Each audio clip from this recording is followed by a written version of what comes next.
ഒരുമ മാറഞ്ചേരി സൗഹൃദ ഇഫ്താർ സംഗമം സംഘടിപ്പിച്ചു. 35 വർഷത്തെ വിശ്വസ്ത പാരമ്പര്യവുമായി എന്നും എപ്പോഴും കൂടെയുണ്ടെന്ന വിശ്വാസം.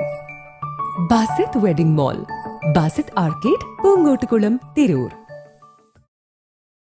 പാലസ് ഓഡിറ്റോറിയത്തിൽ നടന്ന സംഗമത്തിൽ ഡോക്ടർ KH അബ്ദുൽ ലത്തീഫ് റമദാൻ സന്ദേശം നൽകി. സംഘാടക സമിതി കൺവീനർ കാട്ടിൽ മുഹമ്മദ് കുട്ടി അധ്യക്ഷത വഹിച്ചു. KP Naushad Ali, panchayat president T Sreejith, Abdul Latheef Sullami, Ramesh Ambarath, professor Chandrahasan, Leena Muhammad Ali, Harindranath, Azad Elayadath, M Muhammad master, Rudran Variyath, AT Ali, Noordeen Pozhath, MT Najeeb, advocate PN Sujeer, advocate Bakkar, Nihal എന്നിവർ പ്രസംഗിച്ചു. അബ്ദുൽ ലത്തീഫ് സ്വാഗതവും മുഹമ്മദ് ഉണ്ണി മാനേരി നന്ദിയും പറഞ്ഞു. ഇഫ്താർ സംഗമത്തിന് അബ്ദുറഹിമാൻ, അലി മന്നിങ്ങയിൽ, അഷ്റഫ് പൂച്ചാമം, ഹൈറുന്നിസ, റമീന ഫാരിഷ്, ആരിഫ ബഷീർ, മൻസൂർ എന്നിവർ നേതൃത്വം നൽകി. ആഹാരം മുന്നിലിരിക്കെ അതിൽ ത്യജിച്ചുകൊണ്ട് ജീവിക്കുമ്പോൾ ആ ത്യാഗം എന്ന് പറയുന്നത് ഏറ്റവും വലുതാണ്.